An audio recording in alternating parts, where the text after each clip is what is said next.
ಎಲ್ಲರೂ ರಾಜಕೀಯ ಅಂತಂದ್ರೆ ನಮಗ್ ರಾಜಕೀಯ ಬೇಡಪ್ಪ ಅನ್ನುವಂತ ಮೂಗು ಮುರಿಯುವಂತಹ ಸಂದರ್ಭ. ಅದನ್ನೇ ಒಂದು ದೊಡ್ಡ ಯುವ ಮಿತ್ರರಲ್ಲಿ ನಾನು ವಿಶೇಷವಾಗಿ ಹೇಳಕ್ ಇಷ್ಟಪಡ್ತೀನಿ.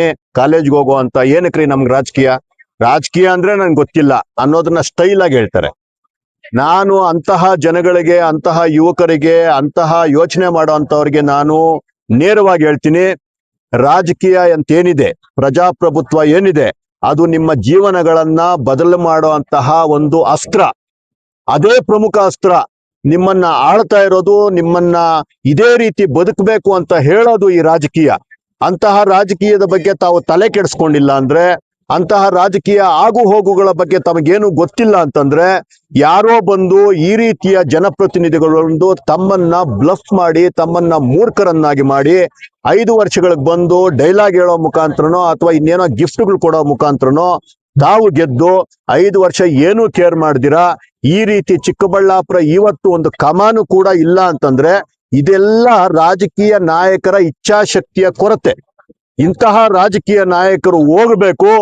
ಜನ್ಜಿ ಅಂತೇನು ಇಡೀ ಭಾರತದಲ್ಲಿ ಸಂಚಲನವನ್ನ ಸೃಷ್ಟಿ ಮಾಡ್ತಿದೆ, ಆ ಜನ್ಜಿ ಹೊರಗಡೆ ಬರಬೇಕು. ಯಾರು ನಮ್ಮ ಪರವಾಗಿ ನಿಲ್ತಾರೆ, ಯಾರು ಬೇಡದೇ ಇರೋಂತಹ ಆಶ್ವಾಸನೆಗಳು ಕೊಟ್ಟು ಎಲೆಕ್ಷನ್ ಟೈಮಲ್ಲಿ ಸಿಕ್ಕಾಪಟ್ಟೆ ಆಕ್ಟಿವ್ ಆಗ್ತಾರೆ, ಅಂತವ್ರನ್ನ ಗಮನಿಸ್ಬೇಕು. ಸೋಷಿಯಲ್ ಮೀಡಿಯಾ ಸ್ಟ್ರಾಂಗ್ ಇದೆ. ಯಾರು ಮನಸ್ಫೂರ್ತಿಯಾಗಿ ಕೆಲಸ ಮಾಡ್ತಾರೆ, ಯಾರು ನಿಮ್ಮನ್ನ ಆಳಬೇಕು ಅಂತಲ್ಲ, ಯಾರು ನಿಮ್ಮನ್ನ ಸೇವೆ ಮಾಡಬೇಕು ಅಂತ ನೀವು ಸೆಲೆಕ್ಟ್ ಮಾಡೋದ್ರಲ್ಲಿ ಮತ್ತೆ ಮತ್ತೆ ತಾವು ವಿಫಲ ಆಗಬಾರ್ದು, ಮತ್ತೆ ತಾವು ಫೇಲ್ಯೂರ್ ಆಗಬಾರ್ದು. ಒಳ್ಳೆಯ ಜನನಾಯಕನನ್ನ, ಜನಪ್ರತಿನಿಧಿಯನ್ನ ತಾವು ಏನು ಆಯ್ಕೆ ಮಾಡಿದಾಗ ಮಾತ್ರ, ಕಮಾನು ಮಾತ್ರ ಅಲ್ಲ, ಇಡೀ ಚಿಕ್ಕಬಳ್ಳಾಪುರವನ್ನ ಇಡೀ ಭಾರತಕ್ಕೆ ಒಂದು ಹಿರಿಮೆಯ ಗರಿಮೆಯಾಗಿ ನಾವು ಮಾಡುವಂತಹ ಕೆಲಸ ಆಗುತ್ತೆ. ಚಿಕ್ಕಬಳ್ಳಾಪುರ ಒಂದು ಅದ್ಭುತ ಕ್ಷೇತ್ರ. ಆ ಚಿಕ್ಕಬಳ್ಳಾಪುರ ಬೆಂಗಳೂರಿಗೆ ಕೂಗಳತೆಯಲ್ಲಿರುವಂತಹ ಕ್ಷೇತ್ರ.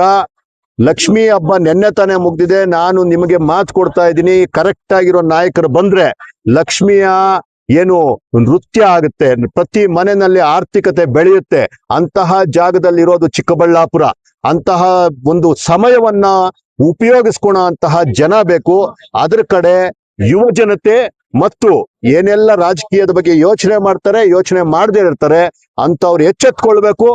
ಒಳ್ಳೆಯ ಸೇವೆ ಮಾಡುವಂತವ್ರನ್ನ ನೀವು ಆಯ್ಕೆ ಮಾಡ್ಬೇಕು ಅಂತೇಳಿ ಈ ಮುಖಾಂತರ ನಾನು ಕೇಳ್ಕೊಂತಾ ಇದ್ದೀನಿ. ನಾನು ಯಾವತ್ತೂ ನಾನು ಅನ್ಕೊಂಡಿಲ್ಲ ಬಿಜೆಪಿಯ ಒಬ್ಬ ಸಾಮಾನ್ಯ ಕಾರ್ಯಕರ್ತ ಇದ್ದೀನಿ. ಯಾರ್ ಕರೀಲಿ, ಯಾರ್ ಕರೆದಿರ ಹೋಗ್ಲಿ, ಬಿಜೆಪಿ ಪಕ್ಷದ ಕೆಲಸವನ್ನ ನನ್ನ ಮನೆ ಕೆಲಸ ಅಂತ ಅನ್ಕೊಂಡ್ ಮಾಡ್ತೀನಿ. ವೈಯಕ್ತಿಕ ಕೆಲಸಗಳ ಒತ್ತಡದಿಂದ ನಾನು ಆ ಕಾರ್ಯಕ್ರಮಕ್ಕೆ ಹೋಗಕ್ಕಾಗಿಲ್ಲ ಅಷ್ಟೇ. ಒಂದು ಸರ್ಕಾರದ, ಕಾಂಗ್ರೆಸ್ ಸರ್ಕಾರದ ವಿರುದ್ಧ ಹೋರಾಟ ಮಾಡ್ಬೇಕಾದ್ರೆ, ಬಿಜೆಪಿ ಪಕ್ಷ ಕೆಲಸ ಮಾಡ್ಬೇಕಾದ್ರೆ ನನ್ನನ್ನು ಯಾರು ಕರಿಬೇಕು ಅಂತ ಏನಿಲ್ಲ. ಕರೀಲಿ, ಕರೀದಿರೋ ಹೋಗ್ಲಿ, ನನಗೆ ಯಾವಾಗ ಅವಕಾಶ ಸಿಗುತ್ತೋ ಒಬ್ಬ ಸಾಮಾನ್ಯ ಕಾರ್ಯಕರ್ತನ, ನಾನೇನಾದ್ರೂ ಆಫೀಸ್ ಬೇರರ್ ಆಗಿದ್ರೆ ಹೋಗ್ಲೇಬೇಕಿತ್ತು, ಆ ಥರದ್ದೆಲ್ಲ ಒಂದಿರೋದು. ನಾನೊಬ್ಬ ಸಾಮಾನ್ಯ ಕಾರ್ಯಕರ್ತ ಆಗಿರೋದ್ರಿಂದ ನಿನಗೆ ಸದ್ಯಕ್ಕೇನು ಯಾವುದು ಅಧಿಕಾರ ಬೇಡಪ್ಪ ಬಿಜೆಪಿನಲ್ಲಿ ಅಂತ ದೊಡ್ಡವರೆಲ್ಲ ಡಿಸೈಡ್ ಮಾಡಿರೋದ್ರಿಂದ ಒಂದಷ್ಟು ಈ ರೀತಿಯ ಜನಸೇವೆ ಮಾಡ್ಕೊಂಡು ಮುಂದುವರಿತಾ ಇದ್ದೀನಿ. ಯಾವಾಗ ಅವಕಾಶ ಸಿಗುತ್ತೋ ಆವಾಗ ನಾನೂ ಸಹ ಹೋಗಿ ನಾಗೇಂದ್ರರವರ ವಿರುದ್ಧ, ಕಾಂಗ್ರೆಸ್ ಪಕ್ಷದ ಈ ನಡೆಯ ವಿರುದ್ಧ ಹೋರಾಟವನ್ನ ಮಾಡಿ.